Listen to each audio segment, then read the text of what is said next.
Some of what we may be discussing here, it may not be appropriate for some of our younger audiences and more sensitive visitors. So with that, why don't we show a little bit of an introduction and then we'll dive in. The closer that we are getting to the answers, the more covert military activity continues. What is the military doing flying over Skinwalker Ranch? Someone's taking an interest in what we're doing. Somebody's up on the ridge. Right there! This is the largest scale experiment that we've ever done here so far. Fire! There's something in the sky! The Secret of Skinwalker Ranch. New season Tuesday, April 18th at 10 on the History Channel. The closer that we are getting to the answers, the more... All right. We just finished season 4, and I don't know how many of you saw our season 4 that just wrapped up. We're very lucky to be the #1 series on the History Channel right now, and actually led cable for a number of weeks. All I cared about was that we beat the Real Housewives for once.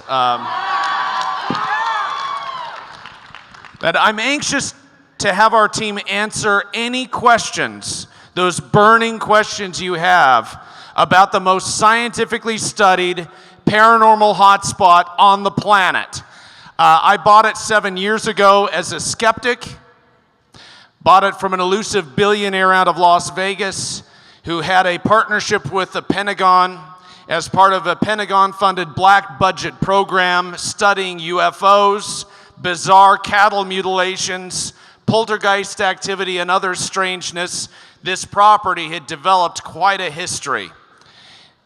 Some say that it is in the path of the skinwalker and cursed. In fact, the Native American tribes surrounding the property tell their youth not even to look the direction of this 512-acre, very mysterious ranch.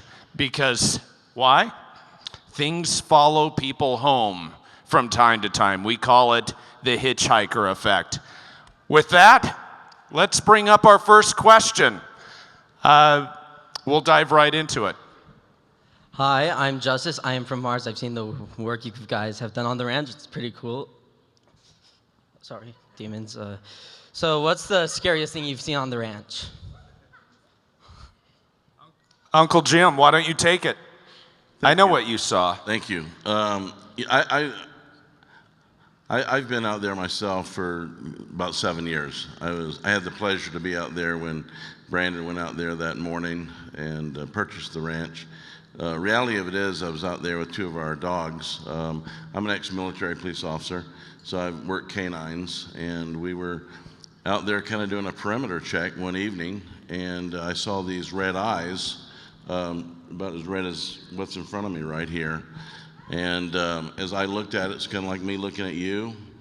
It looked away, it looked back. And, you know, I've been around animals, and good or bad, this was not from this earth. So it was one of those stares where it stares right through you.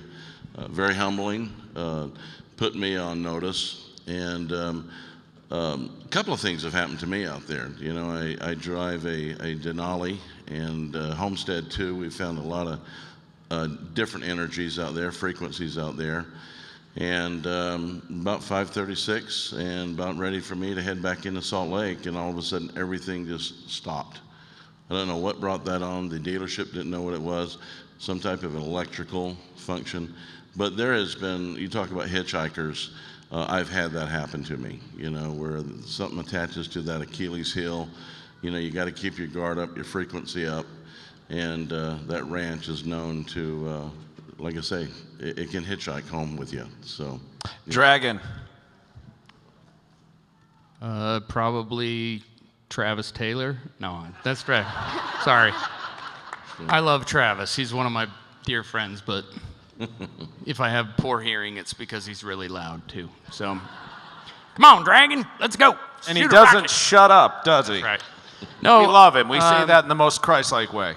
You know what, honestly, as much as I would like to talk about it, but it happened this summer while we were filming season 5, coming next spring.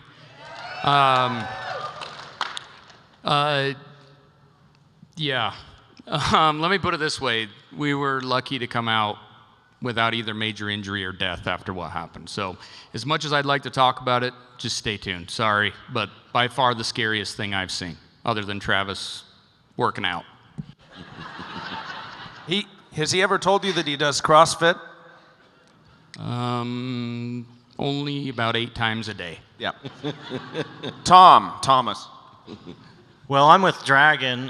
Probably the scariest thing I've witnessed, we're not at liberty to talk about yet, but I will share, it wasn't something that I saw, but it was something I experienced. And this was early on, in the early days, right after Brandon purchased the ranch. I was actually out there plowing snow. And you have to understand, when I came on the ranch, I thought most of the stories were BS. And I was very skeptical. And it was late. It was probably like 1 o'clock in the morning, and I was in a piece of equipment called a skid steer. I had a snowplow on it, and I was out there plowing the road. We just got a deep, deep snowstorm, and so it took several passes back and forth to get the snow all the way off the road. And I was headed from Homestead 1, plowing the road across over to Homestead 3, and I came off the culvert into an area that we know as the Triangle today. Now, back then, I had no idea that there was anything special about this area, but as I came off the road, down into the Triangle, my machine's very loud, the snow plows make a lot of noise, I had earbuds in listening to an audiobook. You could have been standing 2 feet away from me, and I wouldn't have been able to hear you, even if you were yelling. And as I rolled into the Triangle, I heard a very clear, audible voice tell me to stop and don't go any further. And since I had to make several passes, I didn't think anything of it. I turned around and started plowing the snow back to the command center. And as I turned around and come back on my third pass, I'm thinking about what I just heard, and I thought, oh, this is all in your head. You're making this up. And so when I got to that spot, I kept going. And I only went probably another 150 to 200 feet, which, interestingly enough, filming this last summer, in the exact spot that this happened, something else happened. So I'll be excited for it to show on television and be able to share further. But I got to this spot about another 200 feet, and all of a sudden, I started to have a terrifying, the best way I can describe it is like a neurological effect. My muscles started to bound up and seize, and I started to shake so bad I could barely control the machine. And I immediately turned around, and I made my escape in that slow machine off the ranch. And I got home, and I continued to shake uncontrollably for about 12 hours. But it was the most terrifying feeling I've ever felt in my life. I felt like something was going to eat me. I don't know how to explain it other than some type of energy really caused a serious effect with me.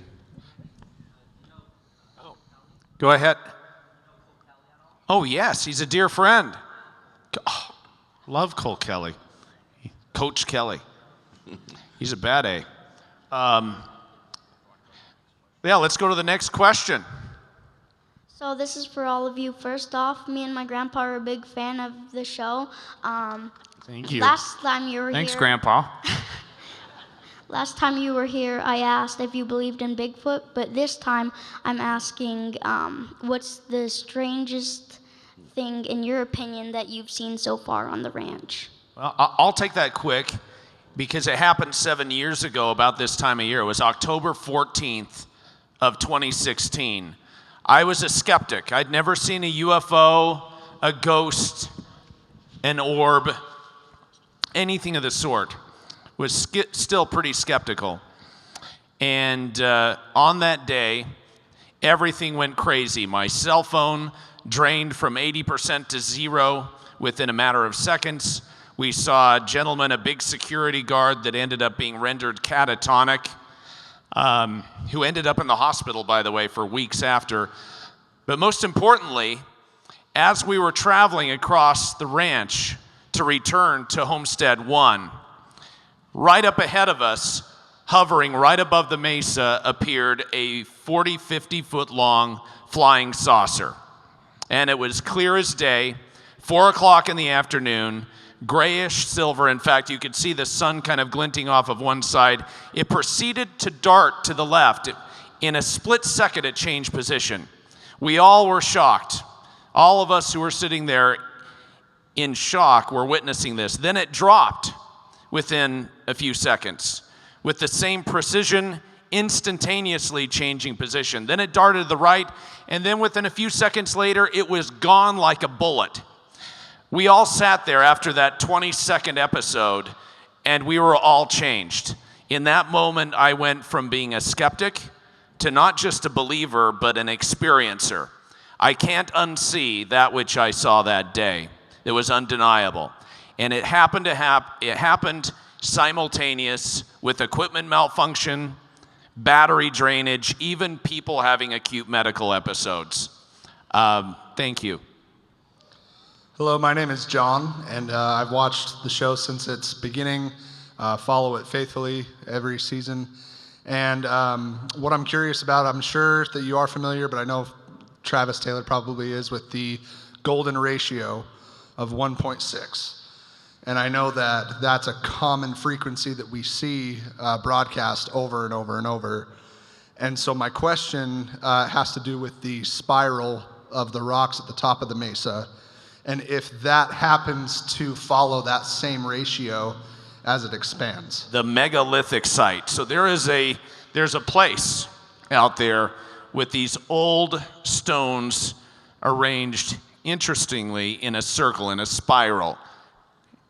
Anything to add? Anything you want to mention relative to the 1.6 gigahertz frequency and correspondence?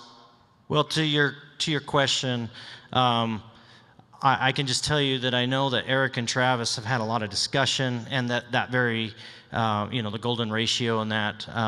I know we've sat around the table there in the command center, and they've had a lot of discussion regarding that. Now, it was all in scientific terms that I can't even begin to repeat, so all I can tell you is yes, they've discussed it quite a bit. There's something very unusual and significant about that, and more importantly, the timing associated with that signal showing up, because that signal seems to show up and correspond with unidentified aerial phenomena, equipment malfunction, also people ending up in the hospital. And any of you are paying attention, when we were drilling into the mesa some time ago, we had that frequency show up, and over at Homestead 2, Tom Lewis ended up literally going to his knees, having a cardiac episode, and Dragon had to literally run him to the emergency room off the property. Something strange and very troubling attends those episodes. Well, I was just going to say, too, it's good to note that we know there are a lot of things that broadcast at that 1.6. That's really close to the range that the satellites broadcast at. So it's not that we're seeing signals at 1.6. It's the behavior of the signal, and it's also the direction and the origin of the signal that has been very baffling.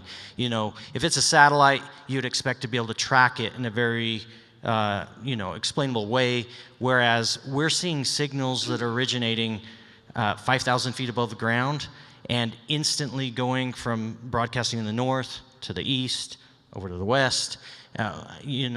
Something's got to be broadcasting. So it's the behavior of the signal that's really strange. Next question. Thank you. Thank you so much. Hi, I'm Linda.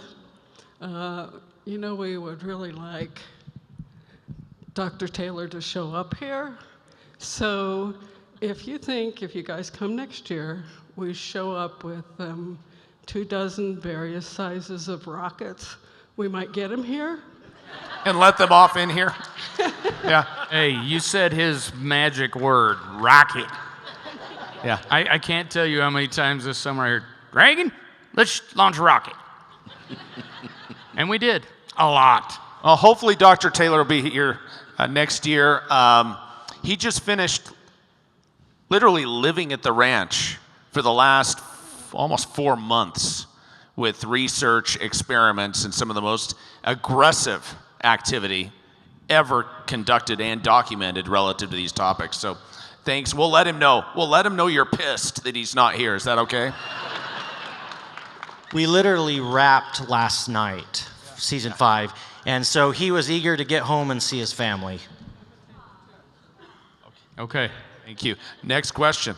Yeah, hey, my name's James. I'm from the Lost River Legends podcast. It's not very big, but a burning question that myself and my co-host have for you guys is, have you looked into Stephen Greer's CE5 methodology for contact?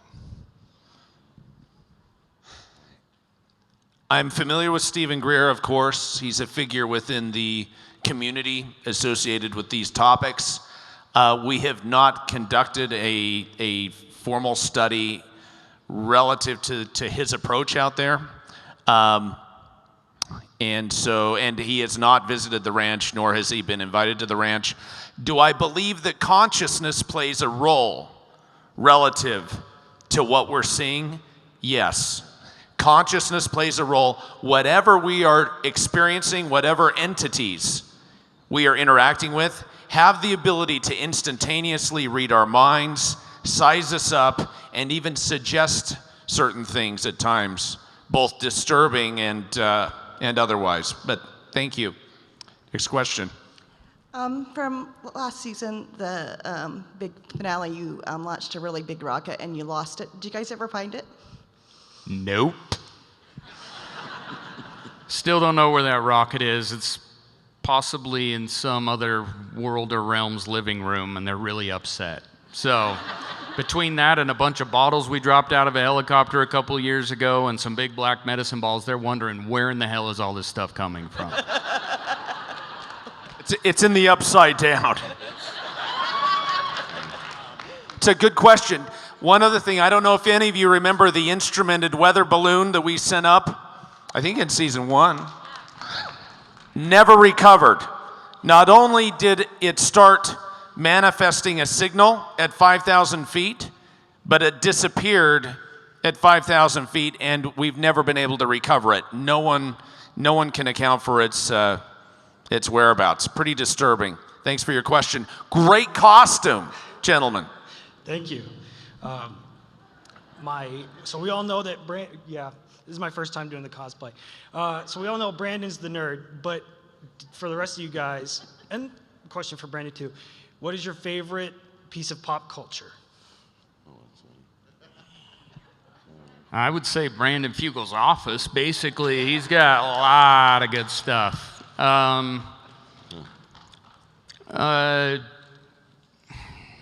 Favorite piece of pop culture? Gosh. While he's thinking, I would say my most recent acquisition, the Poltergeist clown, the evil clown that strangled Robbie from Poltergeist, 1982. The only problem is the person who occupies the office next to me had to have our office blessed the other day and saged for some reason. Also, no kidding, I was sitting about 2 a.m., it was about 2 weeks ago, typing a proposal. I'm the only one left in the building, of course. And out of the corner of my eye, I saw some movement. I look over and the clown just slumped down. Nothing, no one was in the building. The air conditioning hadn't turned on. It was really weird. So I put a big sheet over it. Sorry. I would, if I had to put it, I'm working on getting a replica of Doc Holliday's ivory pistol from Tombstone because that's my favorite movie. I'm your Huckleberry. This is so outside my realm. These guys talk pop culture all the time, and I'm the outsider just kind of observes because I've just never been into that kind of stuff. But I have to say that the Bible that you got... Shawshank Redemption. Any of you familiar with the rock hammer? The Bible that was the instrument of Andy Dufresne's escape? Yeah, I love that show. And when he got that Bible, I mean, that was pretty cool. So, I'll just say that's mine. But I'm Thanks, Thomas. That's awesome. Yeah. Jim? I'm going to pass on that. Yeah. The other thing, maybe the Highlander sword. The sword from the Highlander. There can be only one. The one wielded by both the late Sean Connery as Ramirez and Connor McLeod, played by Christopher Lambert, it's all beat to heck. It's the one that beheaded the Kurgan, and I love it. It has a cherished place. Next question. Hi, I'm Mike. I'm actually your second cousin, Brandon. Wow. Well, welcome, cousin. You dress just like him. Letting my imagination run wild, one of my favorite theories is the extraterrestrials have actually captured and experimenting on the skinwalkers. That's why we haven't, during the filming, we haven't seen evidence of them showing up versus the stories of the past, and we've seen pictures. What are your guys' theories on why we haven't seen just ultimately blatant evidence of either skinwalkers or extraterrestrials instead of UAPs? That's a good question. We don't know the origin of the UFOs or the unidentified aerial phenomena. We don't know where they're coming from, whether it be other worlds, other dimensions. And as for the skinwalker, I think Jim probably saw the closest thing. I mean, his account, which he wasn't alone. He had a witness with him as well as the dogs, was the closest thing that we've experienced. But we've been using the scientific method.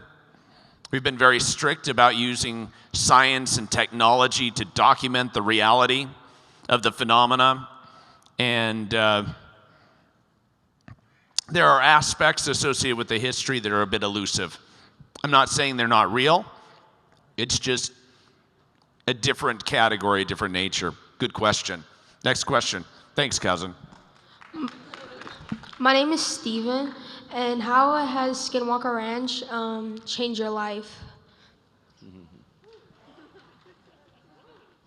Take your reality that you've been programmed with for 40 plus years, we'll leave it at that, and put that in your brain and then put it in a blender and put it back in again. No, honestly, you go into something like this with, I think I went in as a healthy skeptic, because I'd never experienced anything.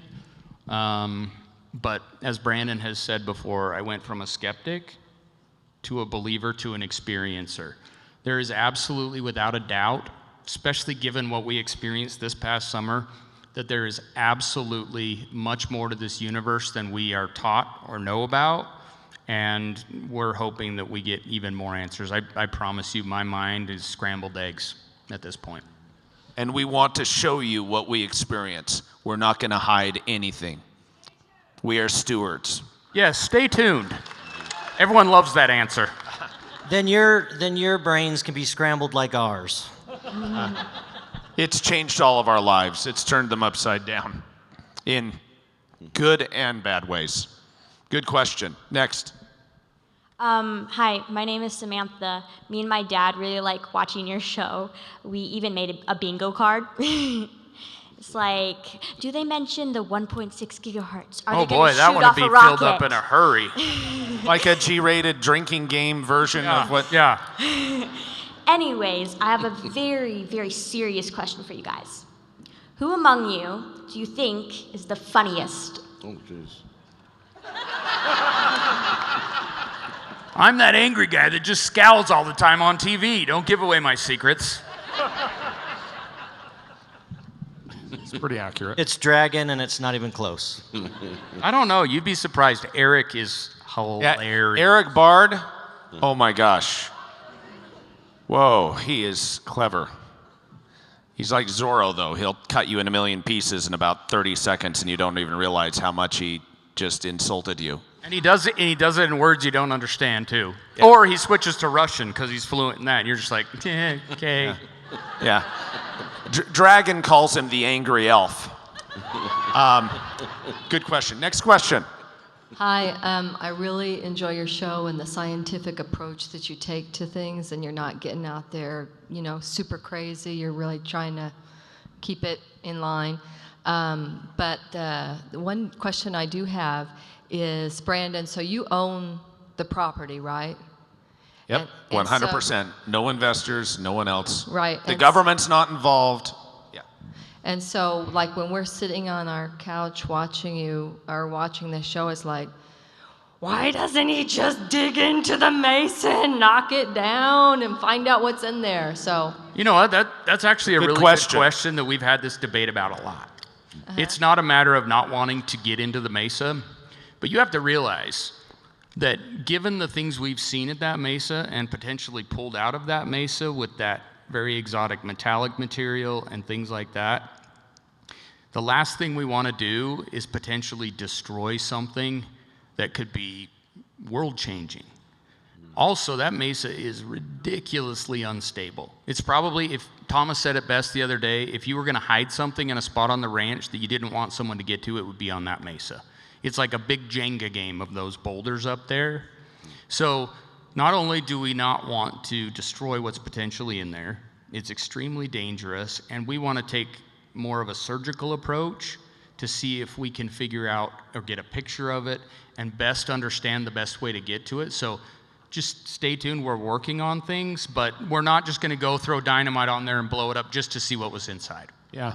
When we don't know whatever it is, it's unusual, it's exotic, and it warrants a very, very careful approach. But those boulders, just to sum up what Dragon was saying, some of those are bigger than a bus or a car, and one wrong move and that can come down on the team, production. We've had some close calls, but we're going to get to the truth, and we're not going to destroy it. If there's a Stargate, a flying saucer, or something exotic in there that is behind what is happening above and below that ranch, we're going to do our best to preserve it and understand it and reveal it.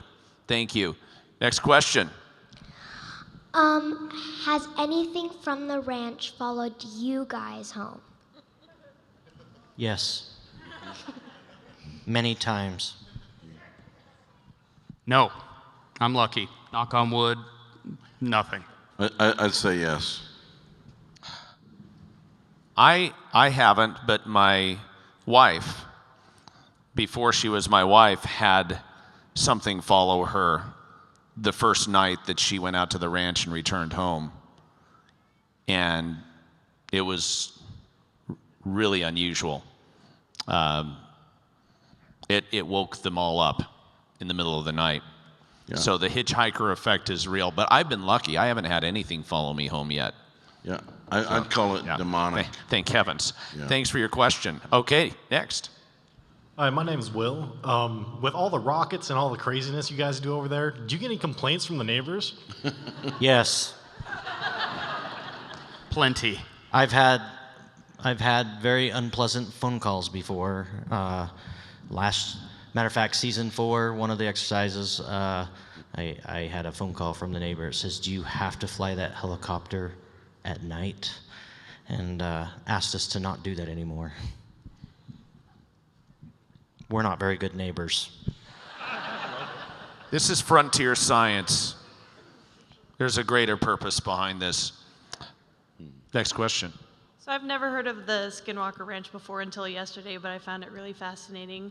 My question is, if there are rumors about things going on in the Appalachian Mountains, like skinwalkers, a whole bunch of paranormal stuff like that, that there are certain local codes to follow to where you can sort of be in that area and mildly be safe, if that makes sense.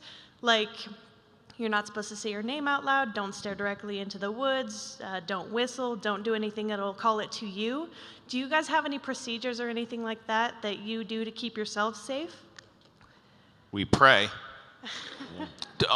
Honestly, before we enter the airspace or even the ranch on ground, we tell people that regardless of their religious belief system or their background, they need to prepare themselves.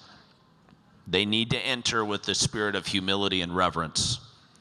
For what we are interacting with and experiencing, it's beyond any explanation, and it can be negative. People who have entered the ranch with a very adversarial attitude have ended up in the hospital. Anything to add? Honestly, We've seen it humble a lot of people. I mean, and he'll say it himself, but Dr. Taylor, when we first met him and talked about what was happening on Skinwalker Ranch, his quote to us was, "It's just a place. It's not anything. There's nothing on that ranch that I can't explain away with science. I think y'all are batshit crazy." And literally within the first few months of being there, he was terrified with nightmares every night. He was hit with a dose of radiation out of nowhere. It has completely turned to the point where he is 100% believer in the fact that you have to tread lightly on that property. It's a mindset. You know, before I approach the ranch, I take a second just to premeditate where I'm at, what I'm doing, and I do not go in there dropping my guard. When I have the frequencies down, it's kind of like being on a bad double date, you know. So yeah, it's when I'm very conscientious, very cautious when I go into the ranch. Well, I just gonna say, it's being on the ranch for 7 years. You get a feel for the ebb and flow of it, and you know, most of the time that ranch is very serene and peaceful and nice. But it does turn, and you can feel it. And I've ignored those warnings. I shared a story, you know, earlier about a time that I ignored it, and I paid a price. So I've just learned when I start to feel that feeling, I just remove myself. I get off the ranch. Good question. Next. Hi, so my question is, earlier in the time that you've been uncovering this story, the ranch was described as having a personality. Has the personality shifted in any major form that you have noticed, or has it stayed the same over the years? Have you ever seen that show Split? No. It's about a guy who has like 30 different personalities, and it can go from friendly, benevolent, to evil, malevolent, and threatening in a split second. The number of personalities or entities that we are dealing with, it's difficult to put a finger on, other than we can safely say, based on the data, that it's a diversity that we're interacting with. It isn't just one type, and it's a number of different personalities, and we don't know what we're going to get from 1 hour to the next. You know, I've gone on the ranch with what they call now spiritual leaders as opposed to medicine men, and they're very observant. Their perception, or they're almost like empaths, and they'll say, "Do you feel that, Jim?" And it's like the watchers, like somebody's watching you. So yeah, again, we're very conscientious about our surroundings. You know, to your question as to whether it's changed, I remember the discussion when we first were getting prepared to film season 1, and that was, what happens if we turn the cameras on and nothing happens? You know, the ranch doesn't tap dance on command. And we were thinking, well, you know, that'll have to be part of the story. Yeah, we told History Channel that. We said, I mean, I went 6 months. I'm the owner, and I went 6 months before I saw anything unusual. I went 4 years. Yeah. So there was some concern there as to what if we turn this on and nothing happens. I will say to your question if it's changed. I don't know if it's changed, but we've been, I guess, fortunate in the fact that every year that we've gone out there and filmed, it almost feels as if things have escalated, because, or maybe it's just that our methods of monitoring it have escalated, so we're catching more of it, and it's been there the whole time. I'm not sure which it is, but we've been fortunate that each year we've been able to capture more and more data and witness more and more things. So I don't know if that's a change, but there has been an escalation in the amount of, and increase in the amount of things that we've witnessed. Good question. Next. My name is Justin. The truth, we want it, it's a great thing. But also, you're running a TV show which has a different goal of trying to perpetually inch towards the truth. But if it ever gets there, the show ends. So what safeguards or discussions do you have internally to make sure you don't have a conflict of interest? Good question. I had no interest in either revealing my identity as the owner of this bloody place or having cameras or a television series. It took over a year. I mean, Jim, you remember, you were bugging the crap out of me for a year. Oh, yeah. every week for a year, producers of the History Channel reached out to try to get an audience. And I finally, just to shut them up, I said, okay, I'll give you an audience. When we sat down and met for the first time, I said, look, we're not going to even do anything unless we have a binding contract that states that you cannot fake or manipulate, fabricate, contrive anything. If you come out and film, it is raw. It is the real deal. It's the actual events as they unfold. That was important. It wasn't just important to me, but important to all of us, because we wanted this effort to have integrity. We've all seen enough ghost hunter shows with people tripping over themselves in the dark with night vision goggles. I wanted nothing to do with that. No offense to those entertaining shows, but we wanted this to be real because we've seen it with our eyes. We know it to be real. We wanted integrity with that as well. You know, this is one thing where the scientists, we all knew, even when the show started, you know, it'll start, there will be an end to it at some point. Everything has an ending. And we've been fortunate that we just filmed 5 seasons, but at the end of the day, our scientists are saying, you know, we may have to go get another job after this, and if our credibility is shot to hell, how are we going to be able to feed our families? And one of the safeguards is you know, we've got this contract, and I have to say, our production company, we work with the top individuals.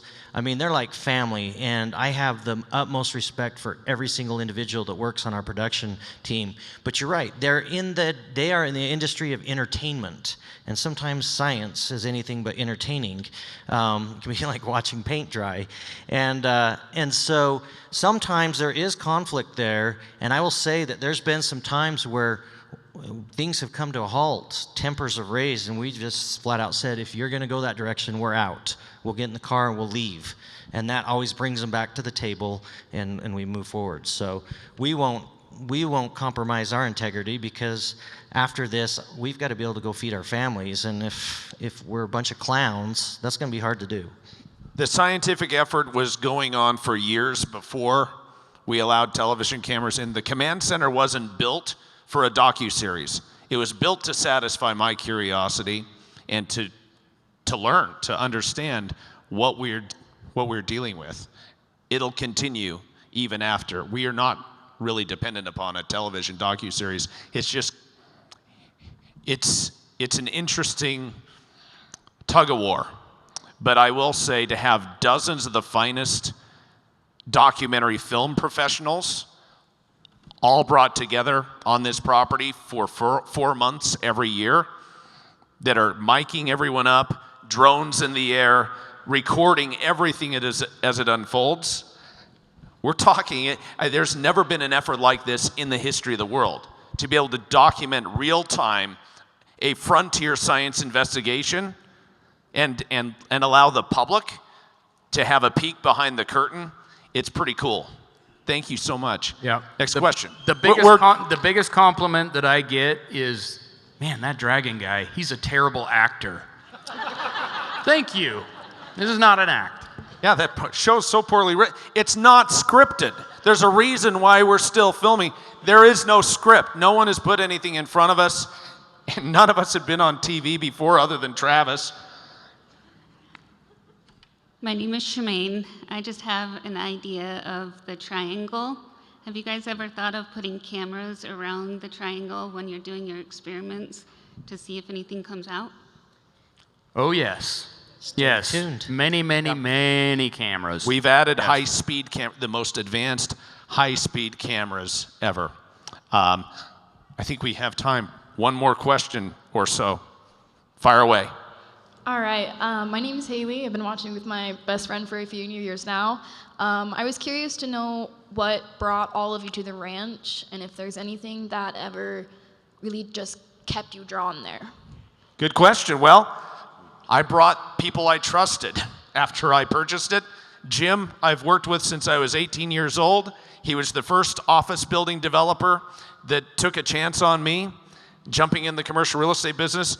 Dragon was my mission companion when we were serving a mission for the Mormon Church in Hawaii. 30-something years ago. Yeah, so we've known each other since 17.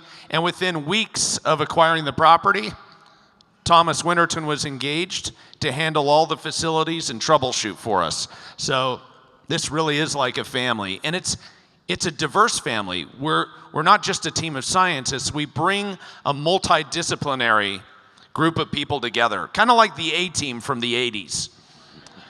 A very unlikely group of people that some way, somehow, synergistically work together, and I think that's why we're getting results. Because we're doing things unconventionally, and we're taking a different approach, I think that's why we're getting the answers. And at the end of the day, and I'll close on this comment, we're not in control. To be really candid with everyone here, we don't have control over that environment. It's in control. And we can only hope to be worthy and hopefully receptive and present to be able to understand the mysteries that'll be revealed to us in the weeks to come. So thank you everyone for tuning in. Get ready. Good job.